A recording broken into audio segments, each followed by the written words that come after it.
Welcome to all to the RTSO Society's Arts, Science and Commerce Degree College Ranebennur. Online classes for BCom 5th semester.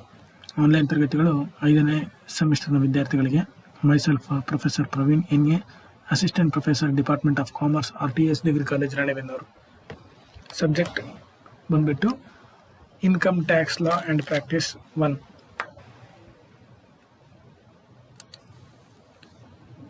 First of all, we need to know what is income tax. So first unit ಅನ್ನು ನಾನು ಈಗ ಮಾಡ್ತಾ ಇದ್ದೀನಿ. So unit name ಬಂದ್ಬಿಟ್ಟು unit 1, introduction. The origin of the word tax is from taxation, which means estimate. ಅಂದರೆ ಒಂದು tax ಅನ್ನೋ ಒಂದು ಪದವನ್ನು ನಾವು ಟ್ಯಾಕ್ಸೇಷನ್ ಇಂದ ನಾವು ಪಡೆದುಕೊಂಡಿದ್ದೇವೆ. ಸೊ ಟ್ಯಾಕ್ಸೇಷನ್ ಅನ್ನೋ ಪದದ ಅರ್ಥ ಎಸ್ಟಿಮೇಟ್ ಮಾಡೋದು ಅಂತೇಳಿ. Okay, then tax is the most important source of revenue for the government.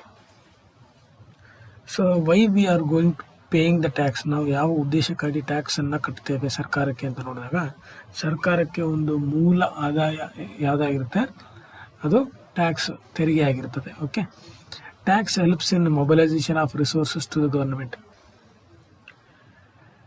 Tax it is going to be mobilise, ಅಂದರೆ ಈ ಒಂದು ತೆರಿಗೆ ಅನ್ನೋದು ಸರ್ಕಾರದ ಒಂದು ಆದಾಯವನ್ನು ಅಥವಾ ಸಂಪನ್ಮೂಲವನ್ನು, ಹಣಕಾಸಿನ ಸಂಪನ್ಮೂಲವನ್ನು ಕ್ರೋಢೀಕರಣ ಮಾಡಲಿಕ್ಕೋಸ್ಕರವಾಗಿ ತೆರಿಗೆ ತುಂಬಾ ಸಹಾಯಕವಾಗಿ ಕೆಲಸವನ್ನು ಮಾಡುತ್ತೆ.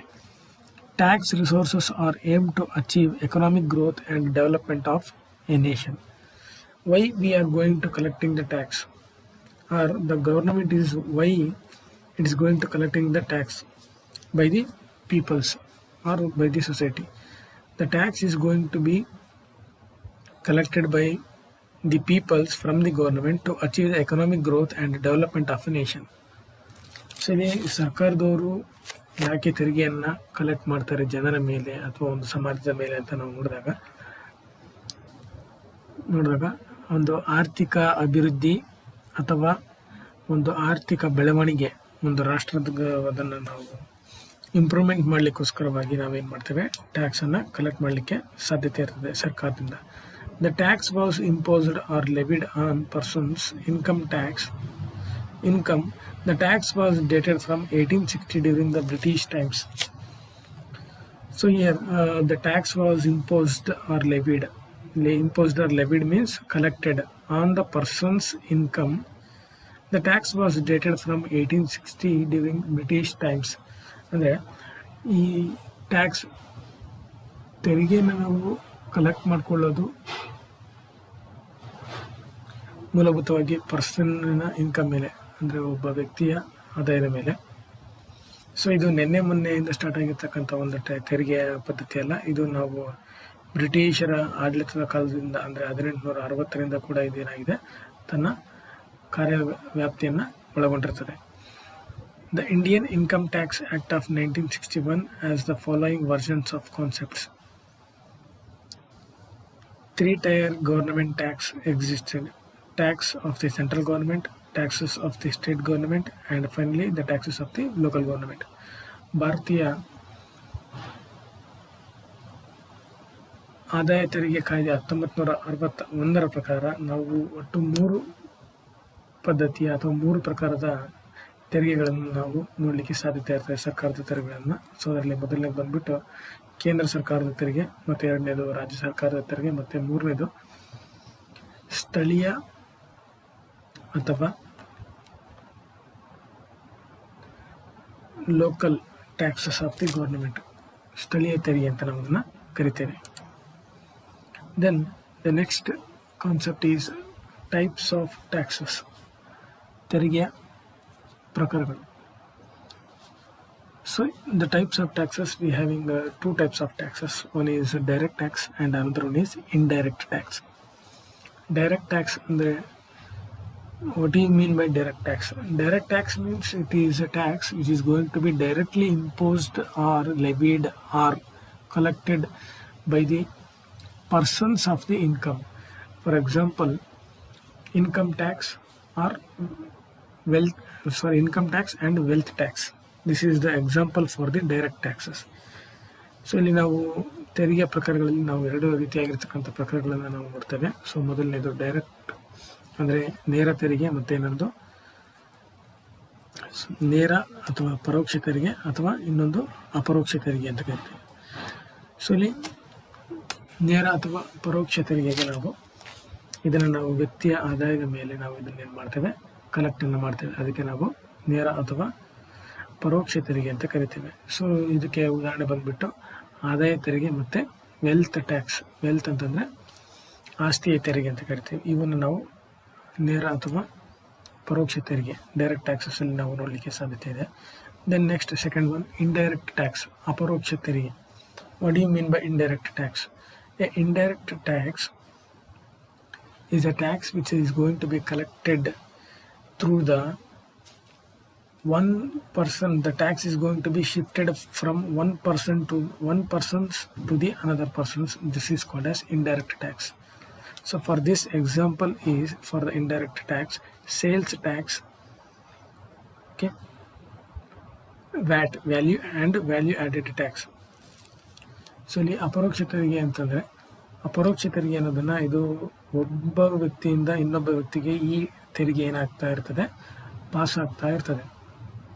ಅದಕ್ಕೆ ನಾವು ಅಪರೋಕ್ಷ ತೆರಿಗೆ ಅಂತ ಕರಿತೇವೆ. ಸೊ ಇದಕ್ಕೆ ಉದಾಹರಣೆ ಬಂದ್ಬಿಟ್ಟು ಮಾರಾಟದ ತೆರಿಗೆ ಅಥವಾ ವ್ಯಾಟ್, ವ್ಯಾಲ್ಯೂ ಆ್ಯಡೆಡ್ ತೆರಿಗೆ, ಮೌಲ್ಯವರ್ಧಿತ ಸೇವೆ ತೆರಿಗೆ ಅಂತ ನಾವು ಇದನ್ನು ಕರಿತೇವೆ. Then next concept is heads of taxes. ಟ್ಯಾಕ್ಸ್ಗಳಲ್ಲಿ ಒಟ್ಟು 5 ಪ್ರಕಾರದ ಹೆಡ್ಗಳನ್ನು ನಾವು ನೋಡ್ತೇವೆ. ಈ 5 ಪ್ರಕಾರಗಳ ಆಧಾರದ ಮೇಲೆ ನಾವೇನು ಮಾಡ್ತೇವೆ, we are going to calculating the taxes. So ಅದು ಟೋಟಲಿ 5 ಹೆಡ್ಸ್ ಇದೆ. ಸೊ ಅದನ್ನು ಯಾವುದಿದೆ ಅಂತೇಳಿ ನಾವು ನೋಡೋಣ. So the first head of the tax is income from salary. The name itself indicating that the income from salary, underline the word that is salary. Salary means ವೇತನ ಅಥವಾ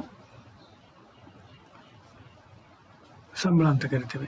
the tax is going to be collected on the person's salary, salary of a person, that is called as income from salary.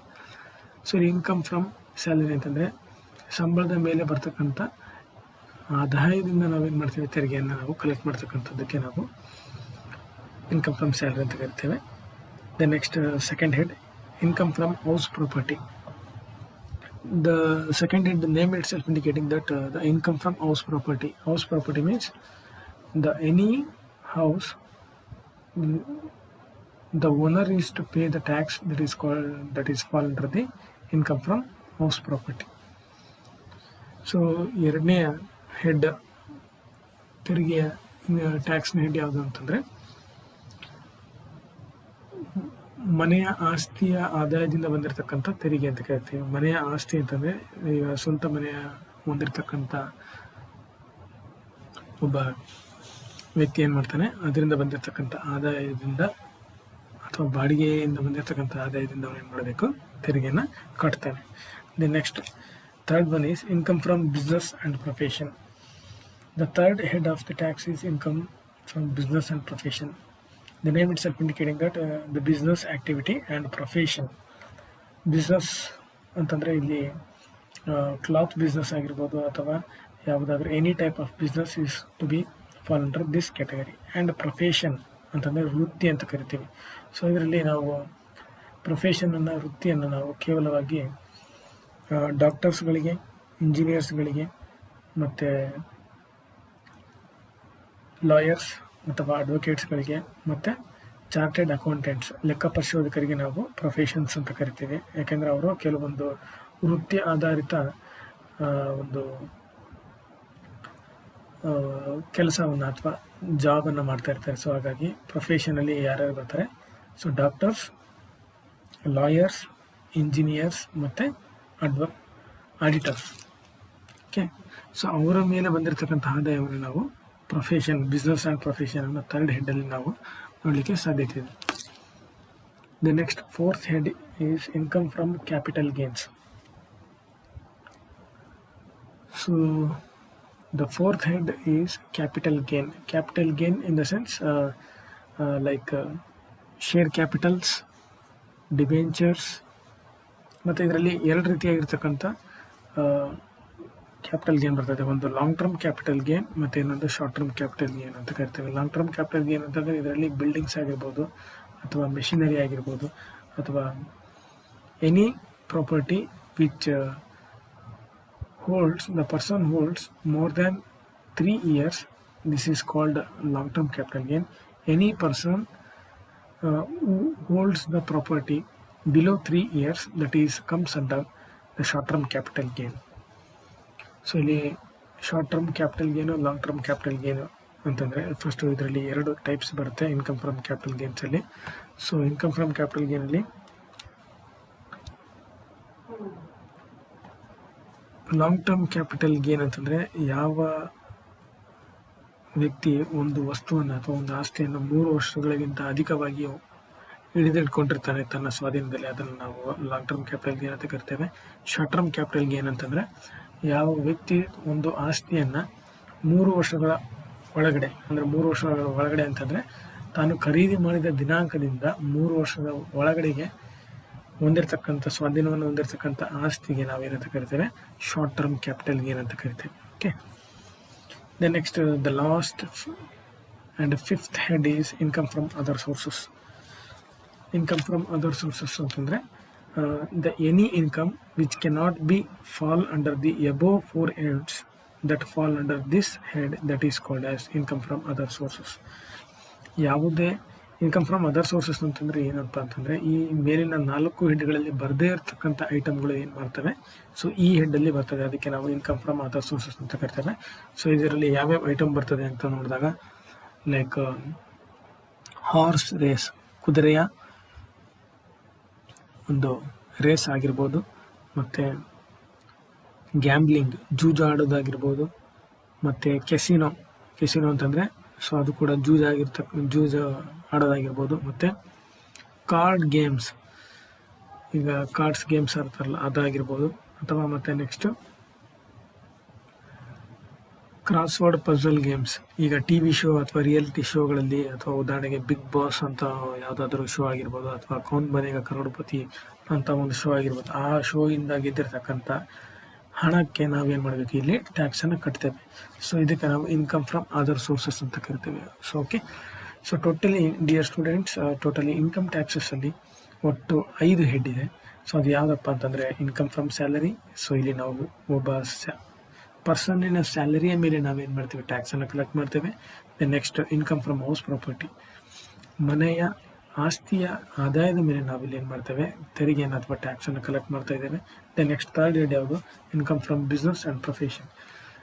ಇಲ್ಲಿ ನಾವು ತೆರಿಗೆನ ಎದ್ರ ಮೇಲೆ collect ಮಾಡ್ತಾ ಇದ್ದೇವೆ, ಟ್ಯಾಕ್ಸಸನ್ನು ಒಂದು ಬಿಸ್ನೆಸ್ಸು ಮತ್ತು ಪ್ರೊಫೆಷನ್ ಅಂದರೆ ವ್ಯಾಪಾರ ಮತ್ತು ವೃತ್ತಿಯ ಆದಾಯದ ಮೇಲೆ ನಾವೇನು ಮಾಡ್ತಿದ್ದೀವಿ, ತೆರಿಗೆಯನ್ನು ಕಲೆಕ್ಟ್ ಮಾಡ್ತಾ ಇದ್ದೇವೆ. ದೆನ್ ನೆಕ್ಸ್ಟ್ ಫೋರ್ತ್ ಹೆಡ್ ಯಾವುದು, income from capital gains. So ಇಲ್ಲಿ ನಾವು ಲಾಂಗ್ ಟರ್ಮ್ ಕ್ಯಾಪಿಟಲ್ ಗೇನ್ ಮತ್ತು ಶಾರ್ಟ್ ಟರ್ಮ್ ಕ್ಯಾಪಿಟಲ್ ಗೇನ್ಗಳ ಮೇಲೆ ನಾವು ಏನು ಮಾಡ್ತಾ ಇದ್ದೇವೆ, ಒಂದು ತೆರಿಗೆಯನ್ನು ಕಲೆಕ್ಟ್ ಮಾಡ್ತಾ ಇದ್ದೇವೆ, ಟ್ಯಾಕ್ಸನ್ನು ಕಲೆಕ್ಟ್ ಮಾಡ್ತಾ ಇದ್ದೇವೆ. ಸೊ ಇದರಲ್ಲಿ ಶೇರ್ ಕ್ಯಾಪಿಟಲ್ ಆಗಿರ್ಬೋದು, ಅಥವಾ ಡಿಬೆಂಚರ್ಸ್ ಆಗಿರ್ಬೋದು, ಅಥವಾ ಕೆಲವೊಂದು ಲಾಂಗ್ ಟರ್ಮ್ ಅಸೆಟ್ ಮತ್ತು ಶಾರ್ಟ್ ಟರ್ಮ್ ಅಸೆಟ್ಗಳ ಮೇಲೆ ನಾವೇನು ಮಾಡ್ತೇವೆ, ಇಲ್ಲಿ ನಾವು ಟ್ಯಾಕ್ಸನ್ನು ಕಲೆಕ್ಟ್ ಮಾಡ್ತಾ ಇದ್ದೇವೆ. Then next last fifth head ಯಾವುದಪ್ಪ ಅಂತಂದರೆ income from other sources. So ಇಲ್ಲಿ ಇನ್ಕಮ್ ಫ್ರಮ್ ಅದರ್ ಸೋರ್ಸಸ್ಸಲ್ಲಿ ಈ ಮೇಲಿನ 4 ಹೆಡ್ಗಳಲ್ಲಿ ಬರದೇ ಇರತಕ್ಕಂಥ ಐಟಮ್ಗಳಿಗೆ ನಾವೇನು ಮಾಡ್ತೇವೆ, ಈ ಒಂದು ಹೆಡ್ಡನ್ನು ಅಡಿಯಲ್ಲಿ 5ನೇ ಹೆಡ್ಡಲ್ಲಿ ನಾವೇನು ಮಾಡ್ತೇವೆ, ಟ್ಯಾಕ್ಸನ್ನು ಕಲೆಕ್ಟ್ ಮಾಡ್ತಾ ಇದ್ದೇವೆ. Okay, so okay, this are all the basic concepts of the taxes. ಟ್ಯಾಕ್ಸ್ಗೆ ರಿಲೇಟೆಡ್ ಆಗಿರ್ತಕ್ಕಂಥ ಮೂಲಭೂತ ವಿಷಯಗಳನ್ನು ನೀವು ನೋಡಿದ್ದೀರಿ. ಸೊ ನೆಕ್ಸ್ಟ್ ವಿಡಿಯೋದಲ್ಲಿ ನಾವು ಸಿಲೆಬಸ್ನ ಪ್ರಕಾರವಾಗಿ ಪರ್ಸನ್ ಅಂದರೆ ವ್ಯಕ್ತಿಗಳು ಅಂದರೆ ಯಾರು ಬರ್ತಾರೆ ಟ್ಯಾಕ್ಸ್ ಅಥಾರಿಟಿಯಲ್ಲಿ, ಮತ್ತು ಅಸೆಸ್ಸಿ ಅಂದರೆ ಏನು, ಪ್ರೀವಿಯಸ್ ಇಯರ್ ಅಸೆಸ್ಮೆಂಟ್ ಇಯರ್ ಅಂದರೆ ಏನು ಅಂತೇಳಿ ನಾವು ಮುಂದಿನ ವಿಡಿಯೋದಲ್ಲಿ ನೋಡೋಣ. Thank you for watching the video. Thank you students.